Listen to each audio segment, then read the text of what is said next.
Assalamualaikum warahmatullahi wabarakatuh. Alhamdulillah wassalatu wassalamu ala Rasulillah wa ala alihi wa ashabihi wa mawalah. La hawla wa la quwwata illa billah, amma ba'd. Laqad qala Allah ta'ala fi kitabihil karim: A'udzu billahi as-sami'il 'alim minasy syaithanir rajim. Bismillahirrahmanirrahim.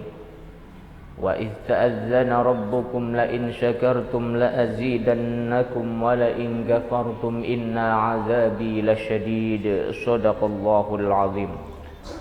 Wa qala an-nabiyyu sallallahu alaihi wasallam: Taraktu fikum amrayn ma in tamassaktum bihima lam tadillu abadan, kitaballahi wa sunnata rasulih. Shadaqan nabiyyu ala hadithih. Hadirin jamaah majelis Sabtuan yang dimuliakan Allah Subhanahu wa taala.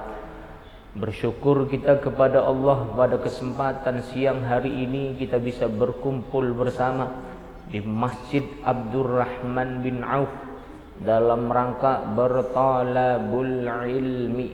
Kita mengisi hari-hari kita dengan belajar, dengan ngaji, yang insya Allah dengan kehadiran Bapak Ibu sekalian di tempat ini menunjukkan keseriusan bagi Bapak Ibu sekalian untuk menjadi muslim-muslim terbaik, muslim-muslim pilihan. Insya Allah dengan seringnya kita ngaji, kita semakin mengerti Islam, semakin kita paham akan agama Allah Subhanahu wa taala. Allahumma amin ya rabbal alamin. Bersyukur kita kepada Allah, bersolawat kita kepada Rasulullah Muhammad sallallahu alaihi wasallam, kepada keluarganya, kepada para sahabatnya, kepada umatnya yang insya Allah kita termasuk di dalamnya, yang kelak di yaumil qiyamah akan mendapatkan syafaatul uzma darinya. Amin amin ya rabbal alamin. Hadirin, di dalam Al-Quran surat yang tertulis di mushaf yang sering kita baca adalah surat Al-Fatihah. Dan ayat pertama daripada surat Al-Fatihah bunyinya Bismillahirrahmanirrahim. Dan ternyata hadirin, yang pertama kali mengucapkan Bismillahirrahmanirrahim itu bukan Nabi Muhammad, tapi siapa? Yakni Nabiullah Sulaiman alaihi salatu wassalam. Dijelaskan di dalam Quran surah An-Naml ayat ke-30, Innahu min Sulaiman wa innahu bismillahirrahmanirrahim. Sesungguhnya surat ini adalah dari Sulaiman dan di dalamnya adalah tulisan Bismillahirrahmanirrahim. Siapa yang mendapatkan surat ini? Ratu Saba, atau yang sering dikenal dengan Ratu Balqis. Jadi Nabi Sulaiman ini adalah seorang nabi sekaligus raja, seorang nabi sekaligus seorang yang kaya raya. Pada masanya pernah ada perkumpulan raja-raja, yang menjadi tuan rumahnya adalah Nabi Sulaiman alaihi salatu wassalam. Berkumpullah raja-raja di istananya Nabi Sulaiman. Semua raja yang ada di berbagai penjuru dunia berkumpul di sana, termasuk adalah Ratu Sabah. Dalam rangka apa Nabi Sulaiman mengumpulkan raja-raja sedunia di istananya itu? Dalam rangka dakwah, wasilah mengenalkan Allah Subhanahu wa taala kepada mereka. Maka berkumpullah raja-raja pada saat itu. Dan yang bikin lucunya lagi hadirin, pada saat itu saking mewahnya istana Nabi Sulaiman, sampai-sampai lantainya itu oleh para tamu undangan dianggapnya air.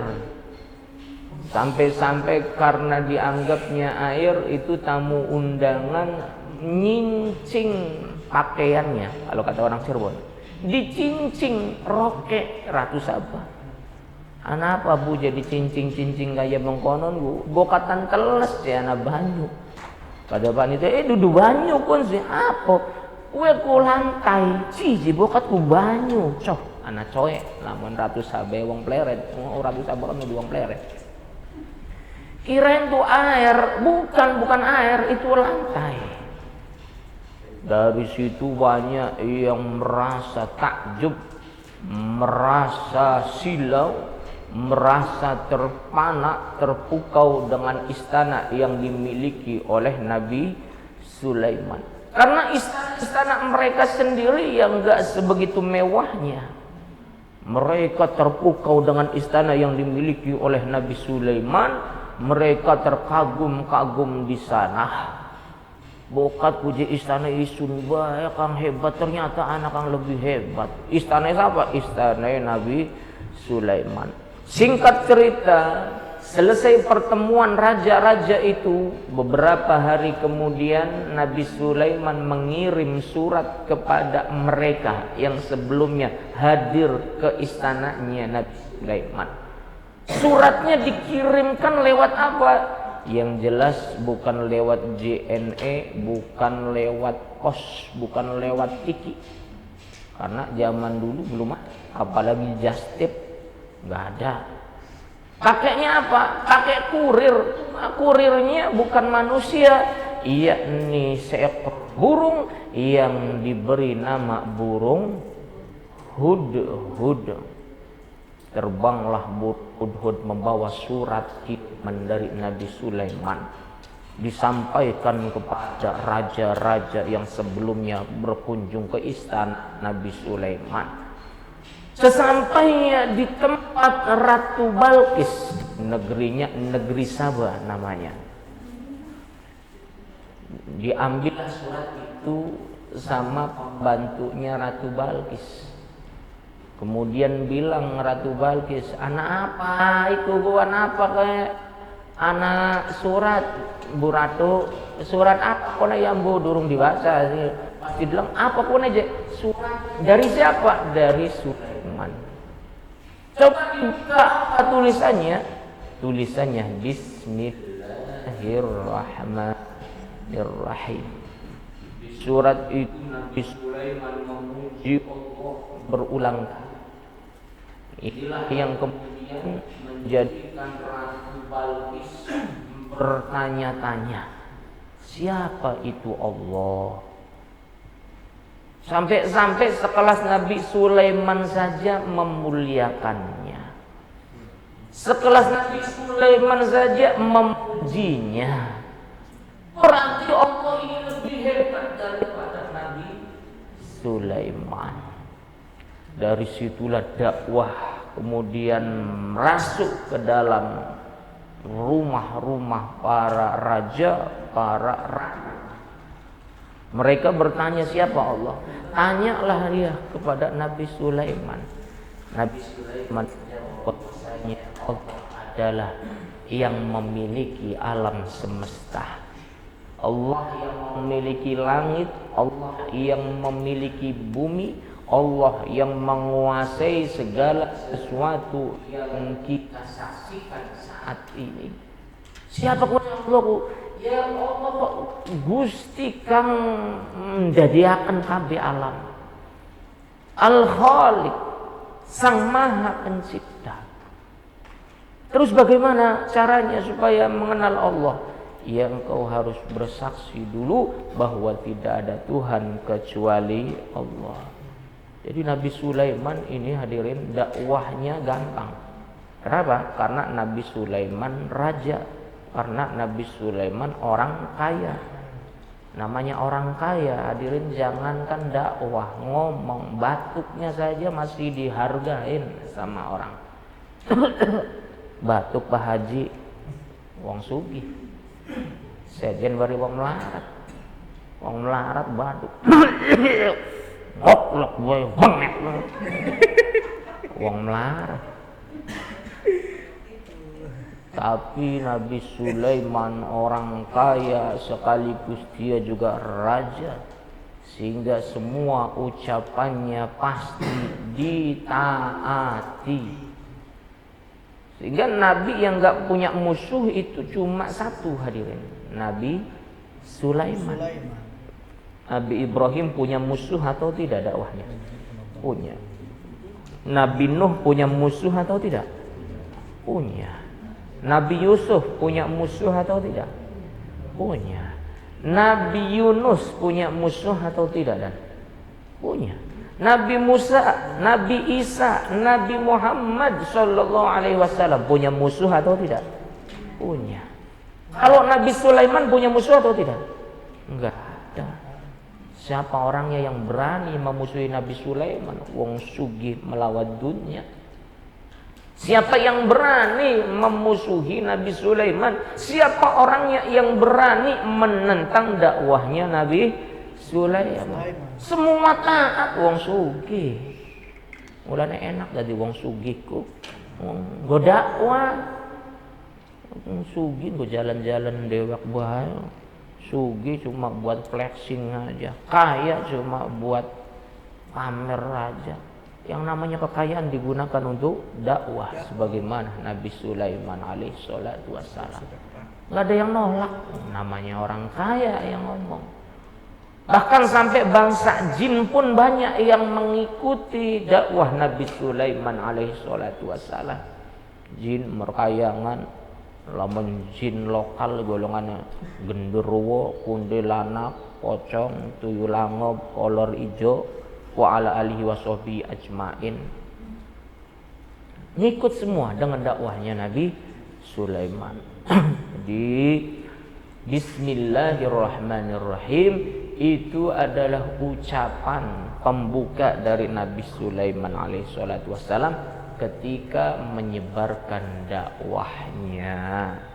Di dalam Al-Quran Bismillahirrahmanirrahim termasuk ayat yang pertama dicantumkan di dalam mushaf yang sering kita baca, karena itu memang ayat daripada surat Al-Fatihah. Baik, hadirin Bapak Ibu mulia Allah Subhanahu wa taala. Menariknya Nabi Sulaiman ini saking merasa kaya raya, bainal masyriq wal maghrib, wilayah kekuasaannya. Suatu waktu Nabi Sulaiman punya niatan baik dengan nraktir makan semua makhluk Allah. Nabi Sulaiman izin kepada Allah, ya Allah ya Rabb, aku meminta izin kepadamu untuk memberikan makan semua makhlukmu. Maka diizinkanlah oleh Allah, silahkan. Tapi nggo pertama-tama siji awalan sih wis ora usah kabeh. Padu iwak be dikit iwak kang dipaimangan iwak. Nabi Sulaiman maunya semua karena kaya, hartanya banyak. Sehingga Nabi Sulaiman berkeinginan untuk memberikan makan semua makhluk Allah. Allah bilang enggak usah semua, aduh ikan aja dulu, ikan. Maka kemudian datanglah ikan-ikan itu berdasarkan informasi bahwasanya ada makan siang gratis yang disponsori oleh Nabi Sulaiman. Arane makan gratis ya rame digerebek dulu. Baru ikan-ikan dari Arab saja itu yang kebagian. Ikan dari Kejawanan, dapat informasi juga. Dari Gebang, dari Mundu, dari Eretan. Wis ngrungu ana mangan siang gratis ya. Siapa kang traktir Nabi Sulaiman? Ya wis OTW. Wah. OTW semuanya. Oke gas semua laris semua. Kumpul ikan-ikan dikasih makan sama Nabi Sulaiman. Setelah dikasih makan kok enggak selesai-selesai. Ikan ini udah kenyang, nongol maning iwak sejen maning. Nongol maning iwak sejen. Durung iwak sepat, iwak betik, iwak wader, nembe iwak laut. Nongol lagi ikan. Sampai-sampai Nabi Sulaiman kewalahan. Waduh, kayak mungkin sentong gemet apa kaya isun ini makanya sih. Habis kalau semacam ini kekayaan saya cuma buat ngasih makan ikan. Akhirnya Nabi Sulaiman kewalahan. Wis stop lah, wis stop deh. Itu yang kasihan Bu, ikan-ikan dari kejawanan masih OTW. Masih OTW. Wis balik maning ya, balik maning. Apa balik maning? Ku wis adu-adu ku balik maning. Wis entong ya Nabi Sulaiman. Waduh, wis OTW jauh-jauh ternyata sudah habis, balik maning. Dari situ Nabi Sulaiman menyadari ternyata kekayaan yang dimilikinya tidak seberapa dibandingkan dengan kekayaan yang dimiliki oleh Allah Subhanahu wa ta'ala. Padahal tadinya Nabi Sulaiman maunya neraktir semua makhluk Allah, ditraktir semua. Itu ngasih makan ikan itu. Dan itu pun baru ikan laut. Durung ikan air tawar. Golongan iwak wader, iwak betik, iwak sepat, iwak acang-acang, iwak odong, iwak lele, iwak bawal sih iwak laut bubar kabeh. Dari situ Nabi Sulaiman alaihi salatu wassalam menyerah dan menyadari bahwa kekayaan yang dimilikinya tidak ada dibandingkan dengan kekayaan Allah Subhanahu wa ta'ala. Jadi tidak ada yang pantas kita sombongkan di dunia ini. Sekelas Nabi Sulaiman saja akhirnya sadar, oh iya langkah apa ya. Apa maning ngupai makhluk Allah seje nembe iwak kuno, nembe iwak durung manuk macam-macam, manuk ana jalak kebo, jalak suren, jalak bali, ana murai, ana crok-cok, ana kenari, durung lewet, siapa tewat. Wes memang buat. Maka sekaya apapun seseorang, sehebat apapun seseorang, tidak pantas untuk disombongkan. Kenapa? Karena sombong itu adalah selendangnya Allah. Yang berhak untuk memakai jubah kesombongan hanya Allah Subhanahu wa ta'ala. Hadirin Bapak Ibu yang dimuliakan Allah Subhanahu wa ta'ala. Maka kita kaji di sini masalah akhlak dan adab. Nah, ini sombong ini masuknya akhlak atau adab. Ternyata hadirin, kita kaji dulu perbedaan antara akhlak dengan adab. Dan sombong ini masuk masalah akhlak, bukan adab. Apa bedanya akhlak dengan adab? Kalau akhlak itu buah dari ibadah. Kalau adab itu merupakan buah dari aturan-aturan yang diterapkan di tengah-tengah masyarakat. Masalahnya, kalau akhlak itu di mana-mana sama, kalau adab itu biasanya di beberapa tempat berbeda. Akhlak buah dari ibadah. Orang yang rajin sholatnya, kemudian dia menjadi orang yang tawadhu. Tawadhu itu kebalikan dari sombong. Kalau sombong takabur namanya. Tawadhu itu rendah hati. Kenapa itu orang itu tawadhu sekali? Padahal pinter, padahal kaya, padahal sultan, tapi dia tawadhu orangnya. Oh, ternyata karena dia sholatnya benar. Karena sholatnya benar, buah dari sholatnya itu menjadikan dia rendah hati. Ini akhlak, buah dari ibadah. Ada orang dia kok senang ngebantu orang lain, baik sekali ya senang ngebantu orang lain ini orang ini. Oh, ternyata setelah dilihat-lihat, oh karena dia sholatnya benar. Di dalam sholat dia mengucapkan Assalamualaikum warahmatullah, Assalamualaikum warahmatullah. Itu kan doa keselamatan untuk orang-orang yang ada di sekitar kita. Ini berarti orang yang punya akhlak. Akhlak buah dari ibadah kepada Al-Khaliq, Tuhan yang Maha menciptakan. Itu akhlak. Maka di mana-mana sama. Orang sombong dimanapun dia bakal dibenci. Di sini dia nggak disukai banyak orang. Pindah tempat nggak disukai banyak orang, pindah tempat lagi nggak disukai banyak orang. Kenapa? Karena dia mempunyai sikap sombong. Sementara sikap sombong ini termasuk akhlakul mazmumah. Ada akhlak mahmudah, ada akhlak mazmumah. Apa akhlak mahmudah? Akhlak yang terpuji. Apa akhlak mazmumah? Akhlak yang tercela. Orang kalau jahat, orang kalau sombong, orang kalau sewenang-wenang dimanapun bakal banyak yang tidak suka. Karena standarnya sama, akhlak itu standarnya sama. Beda dengan adab.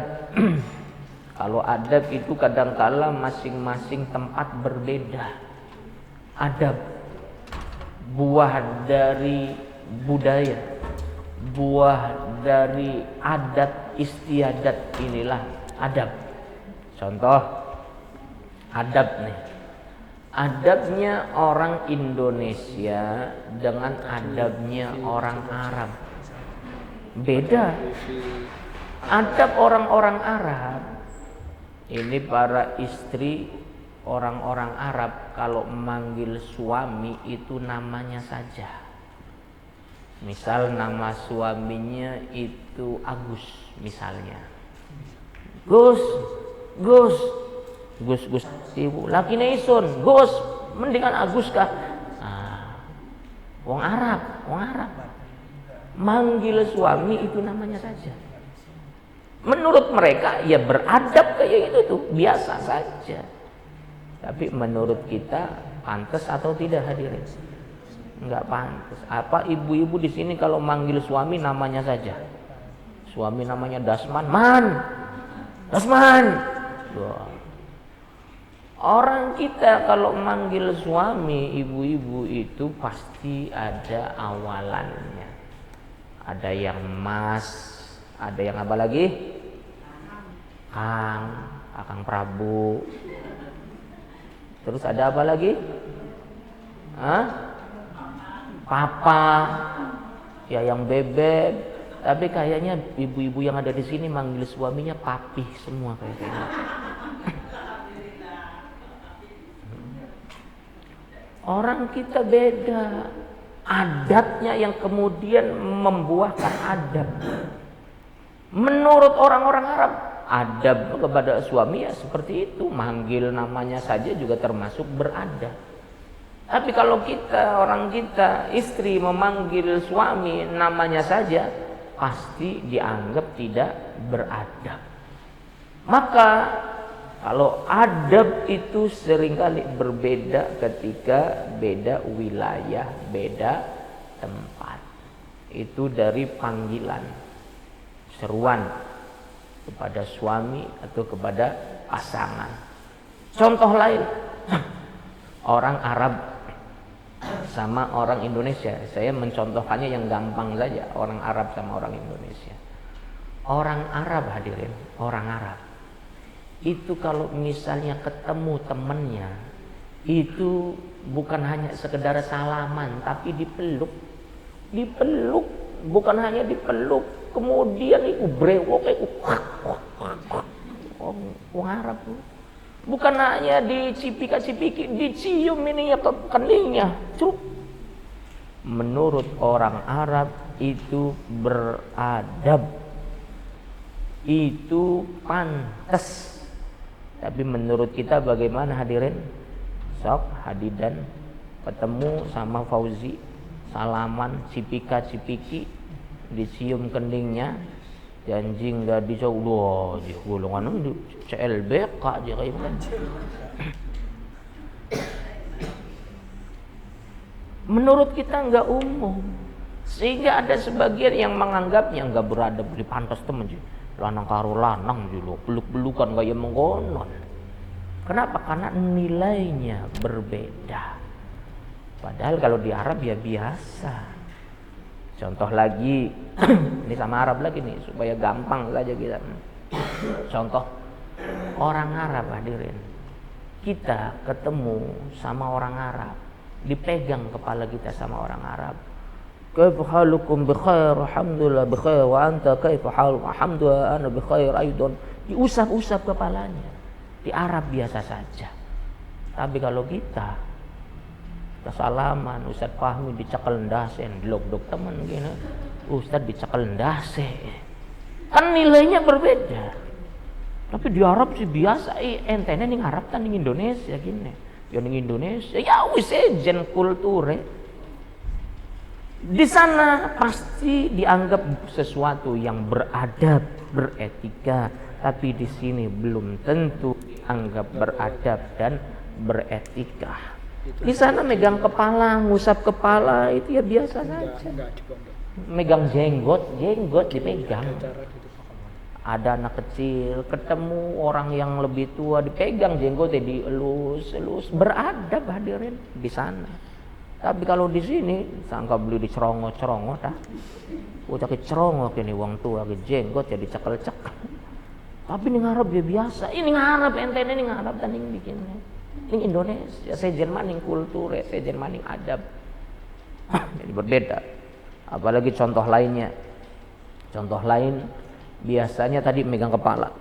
Kalau di sini, kalau di Arab kebalikannya. Kalau di Arab megang kepala itu dianggap beradab, kalau megang pantat itu enggak beradab. Jangan coba-coba megang pantat laki-laki sama laki-laki ketemu langsung pegang pantat. Biasa guyonan bari batur kan, wah blok-blok je aja kayak makan. Mungkin di sini dianggapnya biasa saja, tapi di sana dianggap tidak beradab. Contoh lain, salaman. Anak kecil di Indonesia salaman dengan orang yang tua biasanya dicium tangannya. Cium tangannya. Itu adabnya, itu etikanya. Tapi kalau di luar sana, khususnya di Arab, nggak ada anak kecil cium tangan, nggak ada. Sehingga kita saksikan ada anak kecil salaman sama gurunya ya gini baik. Menurut kita orang Indonesia, wah blok-blok gini bocah gini. Salaman karo gurune aja padu nyelonong bae beli dicambung tangannya. Padahal kalau kita sadari, oh ya wajar aja. Orang Arab ya memang seperti itu. Menurut mereka itu beradab. Tapi menurut kita sih beli beradab Pak Ustaz. Iya ira wong Arab duduk wong di wong alikoa ya wis. Sejen adab yang adatnya juga berbeda. Contoh lain yang seringkali jadi polemik, yang seringkali jadi permasalahan adalah ketika seseorang berjalan. Jalan, ada orang lagi pada duduk, lagi zikir. Ini pernah ada kawan saya main sholat di kampung Arab di Panjunan. Ada orang lagi zikir, kemudian orang yang selesai sholat yang ada di depannya langsung berdiri main ngelangkah-langkah apa ya, jeluk kaget blok-blok temen jadi lagi ada orang zikir jadi beli ngomong punten tak priwe. Akhirnya setelah itu saya sampaikan kalau di sini nggak kebiasaan pantan punten nggak biasa. Itu dianggap sebagai sesuatu yang biasa. Masuk langsung selonong keluar selonong nggak ada punten di sana nggak. Waduh jelek. Kalau di tempatnya sendiri di sana kampung Arab dianggap sebagai sesuatu yang beradab biasa saja. Tapi ketika diterapkan di luar kampungnya maka itu dianggap sebagai sesuatu yang tidak adab, tidak beretika. Jadi antara adab dengan akhlak berbeda. Makanya akhlak itu bagaimana, adab itu seperti apa. Ahlan mangga. Adab itu bagaimana, akhlak itu seperti apa, kita harus memahami, kita harus mengerti. Kalau akhlak di mana-mana sama. Kenapa? Karena aturannya dari Al-Khaliq, Tuhan Sang Maha Pencipta. Misal ditanya, ada perempuan satunya pakai kerudung, satunya nggak pakai kerudung. Kira-kira yang berakhlak yang mana? Coba ulangi lagi. Ini akhlak nih. Ada perempuan yang satu pakai kerudung, yang satu nggak pakai kerudung. Kira-kira yang berakhlak yang mana? Yang pakai kerudung. Di mana-mana, di Indonesia, di Arab, di Eropa, di Amerika, ya yang pakai kerudung itulah yang disebut dengan berakhlak. Beda lagi dengan kelakuannya. Ini kita nggak bahas kelakuannya dulu. Tapi secara akhlak, maka di situ orang yang menggunakan kerudung itulah yang berakhlak. Oh, tapi kalau di sini sih nggak kebiasaan, Ustaz. Kalau di sini orang nggak pakai kerudung, ya nggak masalah pakai kerudung atau gimana. Ini akhlak. Di Cirebon orang yang pakai kerudung bagus. Oh, di Indramayu bagus. Di mana-mana bagus itu orang pakai kerudung. Nilainya sama dimanapun berada. Bahkan sekalipun lintas negara pakai kerudung. Belum lagi masalah sholat. Ada orang yang sholat, ada orang yang gak sholat. Kira-kira yang berakhlak, yang sholat apa yang gak sholat, hadirin? Yang sholat. Oh, kalau di sini sih umumnya gak sholat, Ustaz. Bukan masalah umumnya gak sholat. Jadi walaupun keumuman dari masyarakat mereka gak sholat, tapi karena perintah sholat itu merupakan perintah dari Allah, ketika kita hadir di sana, maka kita tidak boleh mengikuti mayoritas yang ada di tengah-tengah masyarakat sana. Kita biasanya sholat rajin. Suatu waktu kita main ke suatu daerah, di sana masyarakatnya nggak pada sholat. Ini kayaknya sih masyarakat beli pada sholat. Jadi beriwe, ya isun dia beli sholat, ya meluan karo masyarakat. Nah ini salah. Yang namanya akhlak dimanapun kita harus tetap jaga. Yang namanya akhlak dimanapun kita harus tetap pertahankan. Tidak lagi kalau tadi, kalau adab. Kalau adab kita beda-beda nggak apa-apa. Ngikutin keumuman. Kita di Arab misalnya tadi, orang biasa peteng-teng ini, peteng-teng. Ya udah ikutin aja.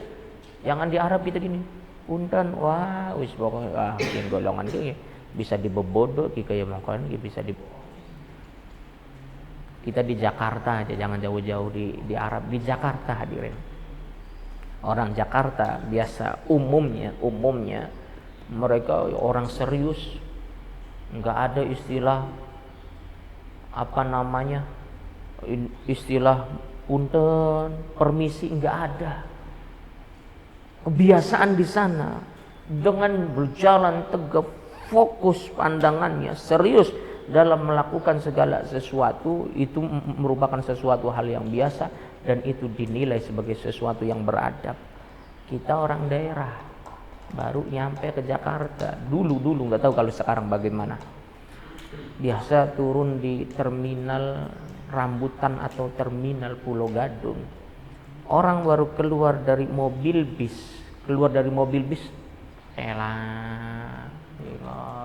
diincar nih golongan wong anyar ge, penggan we tak incar ge, bahkan tak copet dibegal.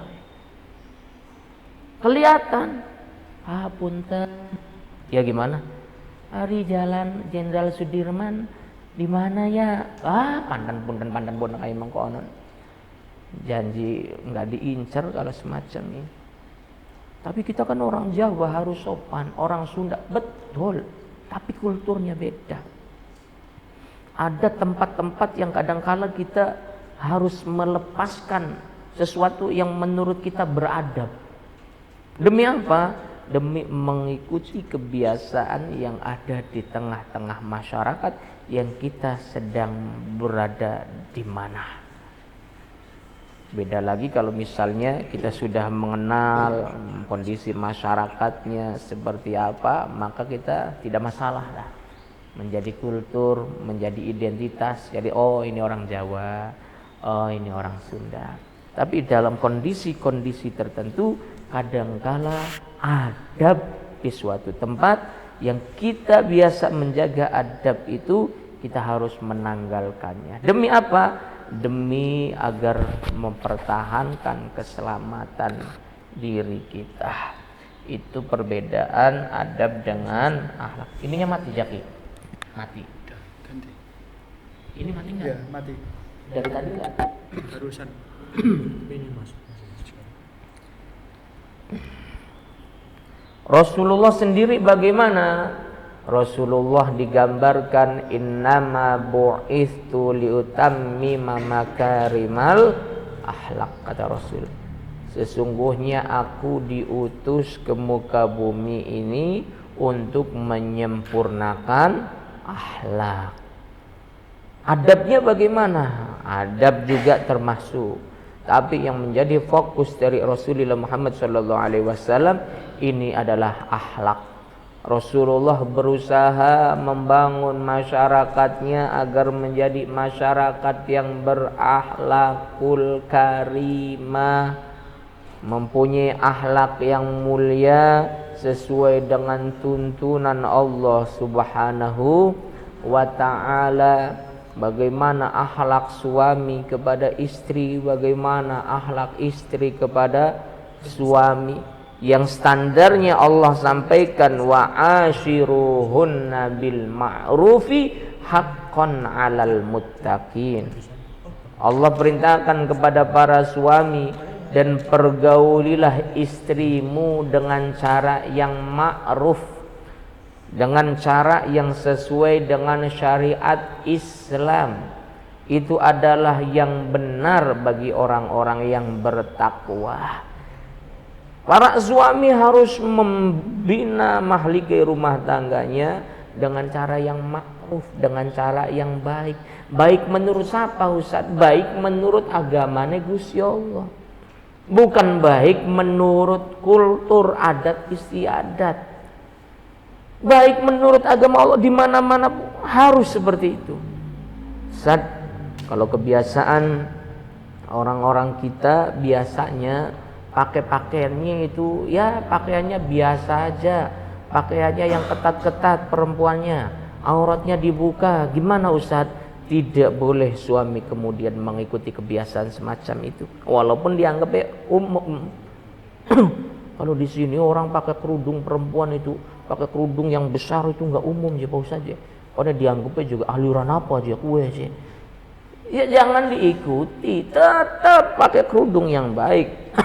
Walaupun dituduh aliran macam-macam, golongan aliran sesat atau teroris, apa jangan. Karena memang itu adalah akhlakul karimah. Jadi sebagai seorang suami wajib memperlakukan istrinya dengan cara yang baik. Haqqan 'alal muttaqin, kata Allah Subhanahu wa taala. Itu yang benar bagi orang yang bertakwa. Terlebih lagi yang namanya istri itu digambarkan oleh Al-Qur'an, nisa'ukum harthul lakum. Istrimu adalah ladang bagimu. Ladang itu nama lainnya biasanya apa hadirin? Kebun, sawah. Jadi ketika Allah menyampaikan istrimu wahai para suami itu adalah ladang bagimu, kebun, sawah. Kalau istri diibaratkan kebun, kira-kira suami diibaratkan apa hadirin? Cangkul. Istri diibaratkan kebun, suami diibaratkan cangkul, pacul. Cari wong Cirebon sih. Pertanyaannya kemudian muncul, kira-kira kebun sama cangkul mahalan mana? Kebun sama cangkul mahalan mana? Kebun. Kebun ada enggak yang harganya 100 juta? Ada. 1 miliar kebun ada. 10 miliar ada.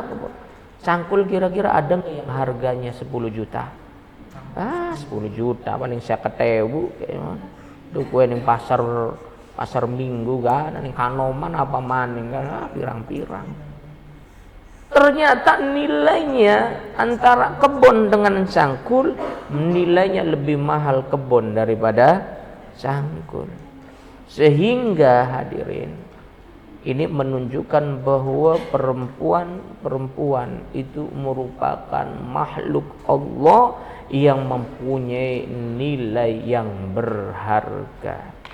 Makanya Rasulullah pernah bilang, ad-dunya mata'un wa khairu mata'uha mar'atun shalihatun. Dunia adalah perhiasan dan sebaik-baik perhiasan adalah istri yang salehah. Sehingga bodoh kalau ada suami enggak menghargai istri. Dia ngomong apa? Pacul sampean ku aja macam-macam. Suami enggak menghargai istri padahal pacul cuma 50.000. 50.000 dianyang jadi 35.000. Saya paling gedek kalau ngelihat ada suami dia menyakiti istrinya, dia jahat kepada istrinya. Banyak setiap hari itu kalau ngelihat TV ada berita-berita KDRT. Jarang sekali KDRT istri kepada suami, jarang KDRT priwe. Yang ada kebanyakan suami kepada istri KDRT. Ini orang-orang bodoh yang senang main tangan, yang senang main pukul, yang senang berbuat zalim kepada istrinya. Padahal apa? Padahal istri digambarkan oleh Allah sebagai sebaik-baik perhiasan yang ada di alam dunia ini. Sementara dia sendiri bukan kebun, bukan sawah, bukan ladang, cuma cangkul. Kadu 50.000 bega sombong kayaknya. Ya Allah ya Rabb, semoga yang ada di sini semuanya ibu-ibu mempunyai suami-suami yang soleh, mempunyai suami-suami yang beriman, yang bertakwa kepada Allah Subhanahu wa taala. Allahumma amin ya rabbal alamin. Jadi akhlakul karimah dijunjung tinggi oleh Rasulullah Muhammad sallallahu alaihi wasallam. Sampai Rasul pun pernah bilang sebaik-baik kalian adalah kalian yang mau memuliakan istrinya. Kata Rasul, pernah Rasul kedatangan seorang tamu, ditanya oleh tamu itu, "Ya Rasulullah, siapa gerangan orang yang paling mulia itu, yang paling baik itu ya Rasulullah?" Rasulullah kemudian menjawab bahwasanya orang yang paling baik di antara kalian adalah di antara kalian yang memuliakan istrinya. Makanya ada istilah sakinah, mawaddah, warahmah. Apa bedanya? Nanti kita kaji bersama. Kita seringkali kalau misalnya kondangan, semoga sakinah, mawaddah, warahmah ya, semoga sakinah, mawaddah, warahmah. Apa bedanya? Bedanya kalau mawaddah itu artinya cinta. Jadi ketika didoakan semoga sakinah mawaddah, pertama sakinah dulu. Kalau sakinah itu artinya tenang. Sehingga ketika ada yang doakan semoga sakinah ya, artinya semoga tenang ya keluarga. Tentrem, adem, ayem. Walaupun kebanyakan jangan bayem campure kerupuk katone ayem utange numpuk ya kayak makanan. Biasa pengantin baru itu paling seneng bahagia itu sebulan 2 bulan pertama. Kenapa? Karena masih banyak amplop kondangannya. Tenang aja pengen belanja nyowek amplop kondangan sebulan 2 bulan. Mana akan jangan bayam campure kerupuk katone ayem utange ya itu kan paling kenceng kukuan yang kemana. Ya Allah, sakinah ya, semoga sakinah ya, maksudnya supaya semoga tenang ya keluarga ya, tenang, adem, ayem. Mawaddah itu apa? Mawaddah itu penuh rasa cinta. Semoga penuh rasa cinta ya mawaddah. Yang ketiga ini nih yang pamungkas nih, yang utama, warahmah. Semoga penuh rasa sayang. Sakinah tenang, mawaddah cinta, rahmah sayang. Apa yang membedakan keduanya selain hanya sekedar perbedaan maknanya? Yang membedakan berikutnya adalah kalau cinta bukan sayang, yang bedanya mencolok itu mawaddah dengan rahmah. Kalau mawaddah cinta berasal dari hawa nafsu. Kenapa kamu nikah sama itu? Apa yang kamu suka? Oh, karena ayu, gemblong, mayong-mayong. Oh ya wis. Ibu kenapa nikah sama bapak? Oh, gagah perkasa, katanya kok gagah kumisnya kan gawe beli kuatku. Waduh. Karena cinta. Cinta berasal dari hawa nafsu.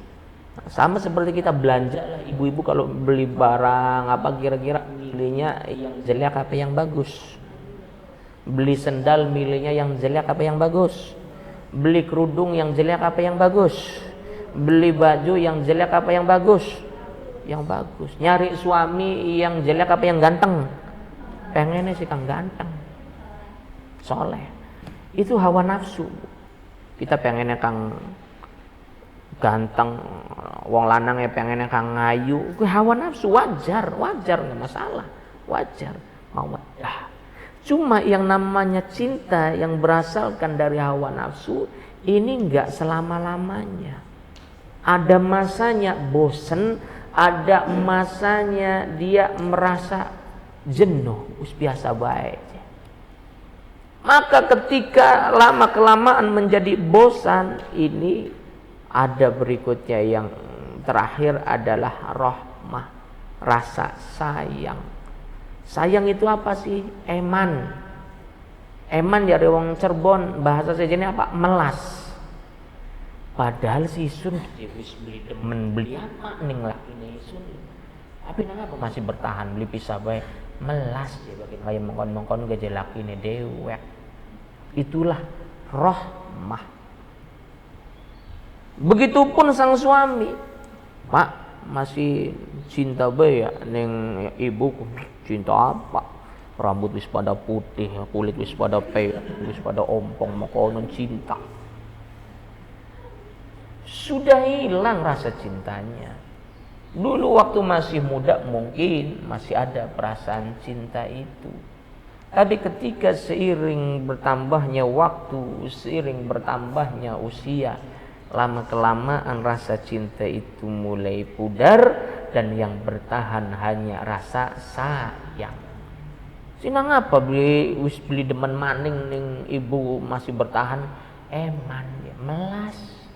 Kayak gitu-gitu juga dulu menjalani rumah tangga bersama, enak enggak enak dijalanin bersama. Sekarang kita ya melas, istri melas kepada suami, suami juga melas kepada istri. Saling mengasihani itu rahmah. Makanya kalau diibaratkan belanja tadi, ibu-ibu pertama kali beli baju, carinya baju yang paling bagus. Lama-kelamaan kita awalnya senang itu kan beli baju yang bagus. Apa kita senangnya itu selama-lamanya? Apa ada batas waktunya hadirin? Ada batas waktunya. Modelnya ganti. Tapi ibu kan dulu kan senangnya yang ini, ya itu kan dulu aja. Sekarang masih bosan. Kenapa nggak dibuang aja, udah bosan nggak dipakai? Eman ya melas. Eman melas itu. Eman melas kasihan, inilah rahmah. Maka bersyukur sekali apabila kita sampai saat ini masih mempunyai rasa rahmah, kasihan kepada sesama, khususnya ibu-ibu dengan suami. Pertahankan rahmah ini.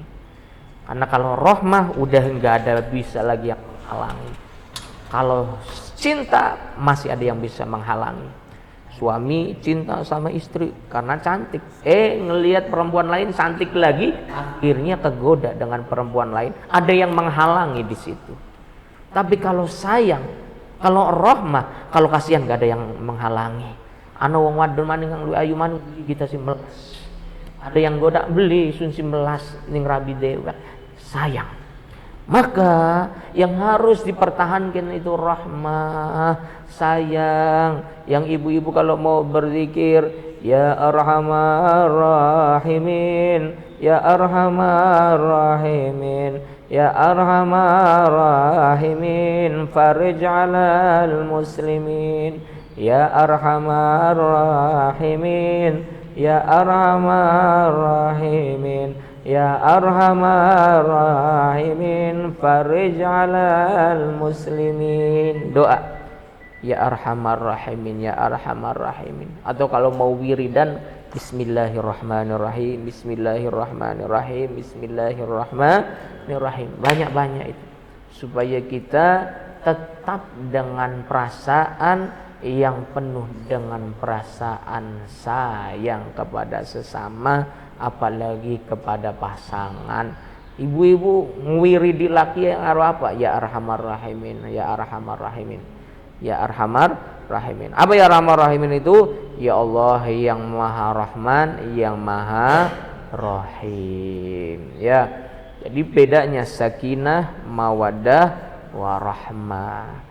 Mawaddah berasalkan dari hawa nafsu, rahmah berasalkan dari hati, perasaan.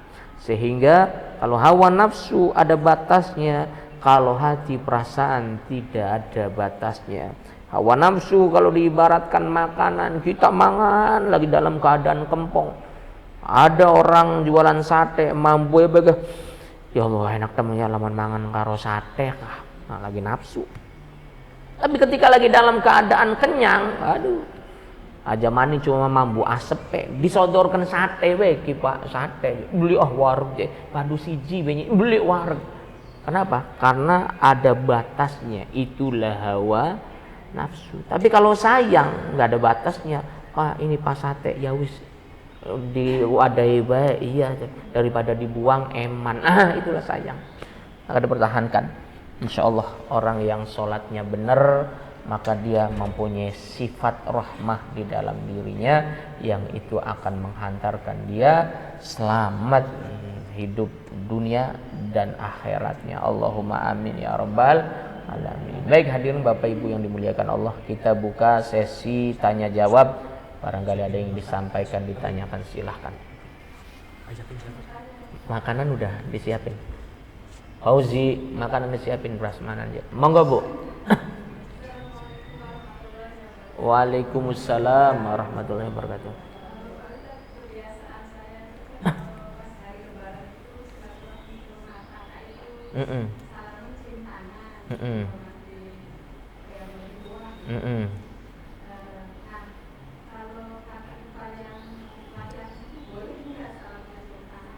Baik.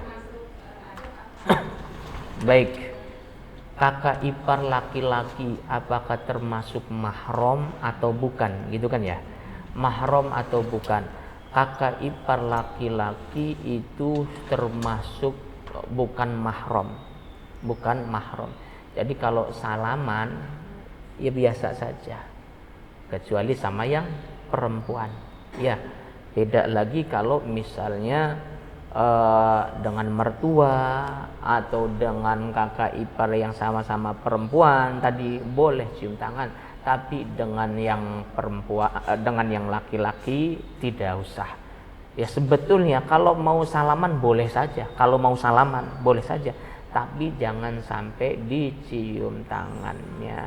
Ya, nanti boleh ibu-ibu dilihat di dalam Quran surah An-Nur ayat ke-31. Di situ dijelaskan tentang siapa saja yang menjadi mahram kita. Mahram itu siapa? Mahram itu adalah orang yang haram dinikahi. Orang yang haram dinikahi disebutnya mahram, bukan muhrim. Ini banyak orang salah nyebut. Bukan muhrim. Muhrim itu apa? Kalau muhrim itu orang yang sedang ihram, itu muhrim. Orang yang lagi umroh, orang yang lagi haji pakai kain putih di badannya sama di bawahnya, itu namanya muhrim, orang sedang ihram. Bukan disebutnya kita salam, bukan muhrim. Jangan bukan muhrim pakainya, tapi bukan mahram. Ya, jadi yang menjadi mahram itu tadi mertua, mahram, haram dinikahi. Terus siapa lagi? Orang tua, mahram. Terus siapa lagi? Kakak, adik, saudara, itu bukan mahram. Itu mahram. Terus siapa lagi? Ponakan itu mahram. Haram, sehingga nggak apa-apa kita punya ponakan, saya punya ponakan perempuan, salaman, nggak apa-apa. Namanya juga mahram, haram dinikahi. Kalau sepupu itu sudah bukan mahram. Sepupu itu ponakan sama ponakan, itu bukan mahram. Makanya boleh menikah sepupu. Ponakan dengan ponakan nikah boleh. Kenapa? Karena sudah masuknya bukan mahram. Jadi kalau lebaran kondisinya salam-salaman. Kalau mau salaman ya secukupnya saja. Enggak usah salaman dicium, bolak-balik mau dipeluk bisa. Bukan mahram. Apa sih bukan mahram? Bukan yang termasuk haram dinikahi. Beda lagi yang mahram. Mahram itu haram dinikahi boleh. Kalau itu bukan mahram. Ya, Allah alam bisawab. Ada yang lain silahkan.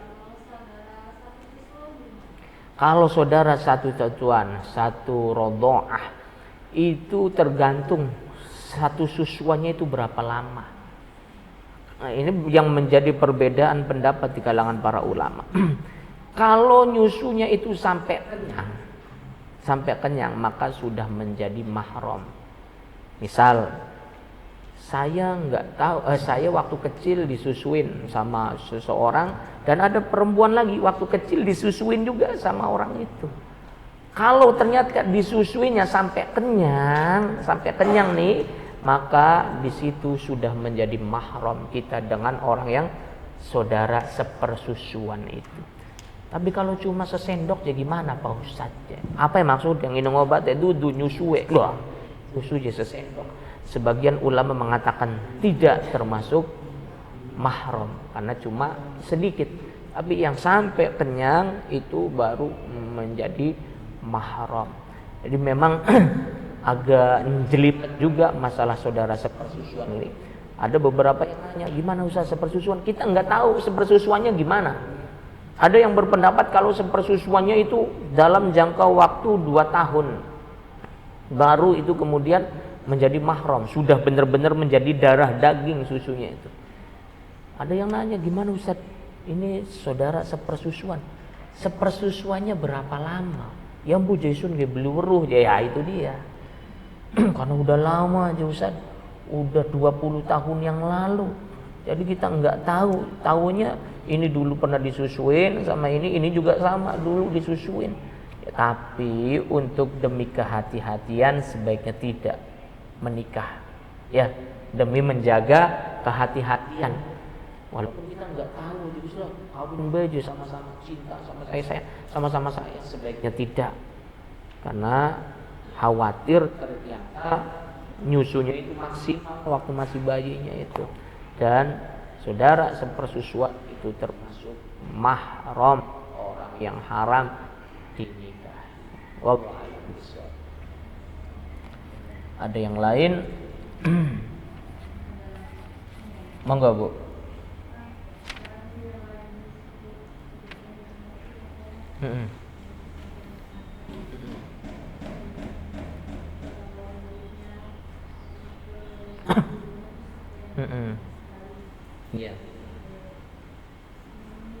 Iya, glesor-glesor. Itu buah dari adab, bukan akhlak. Dan adab itu berbeda tadi. Makanya beda antara adab pesantren dengan adab masyarakat luar. Maka ketika adab pesantren diterapkan di masyarakat luas, nggak nyambung, nggak umum, aneh. Iya, aneh. Jadi masyarakat pesantren biasa adabnya seperti itu, kemudian diterapkan aneh. Makanya orang pesantrennya pun harus bisa proporsional. Proporsional itu bisa menempatkan diri.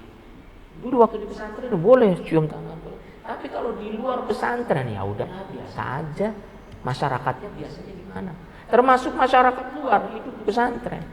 Ada anak-anak luar diajak main. Dulu waktu saya mondok ada teman yang bukan satu pondok, orang nggak mondok, teman nggak mondok, main ke pesantren saya. Kemudian sama saya bilang itu kiai saya. Salaman ya kenen bae. Salaman Pak, manggilnya Pak bae dalaman duduk temen beli cium tangan gak wesin bae ning kiai isun ya salamannya beli dicium tangannya. Gini aja paling gini. Pak, manggilnya Pak. Dalam hati nggak pantas. Karena lingkungan pesantren. Tapi kalau di luar pesantren nggak masalah. Jadi sama-sama sebetulnya harus menempatkan diri. Orang yang di pesantrennya ketika di masyarakat luas bagaimana, orang yang masyarakat luarnya ketika di pesantren bagaimana. Cuma kan sekarang zamannya video, zamannya media sosial, apa yang menjadi adab kebiasaan santri-santri di pesantren, di video, di share di masyarakat luas. Dianggapnya feodalisme, dianggapnya mengkultuskan, dianggapnya berlebihan. Tapi ada yang harus kita perhatikan juga. Ada orang-orang yang kita tidak boleh cium tangannya, kita tidak boleh membungkukkan badan kita di hadapannya. Siapa itu? Yakni orang-orang yang as-sufaha, orang-orang yang dungu, orang-orang yang bodoh. Ana wong bodoh, wong dungu, wong pokoknya beli karu-karuan lah, cuma modal ngomong bae, cuma modal viral bae.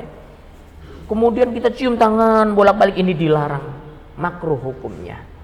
Mencium tangan apalagi berlebihan sampai membungkukkan badan untuk menghormati orang semacam ini.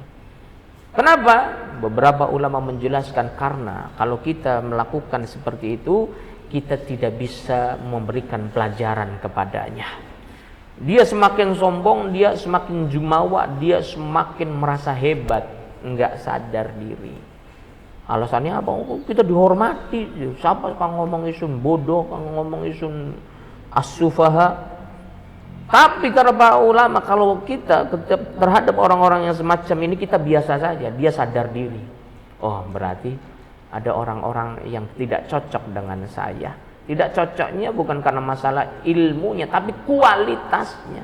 Sekarang kan ada orang modal viral cuma bisa bahasa semut, maqali inna rahmatan fi makalimah Allah.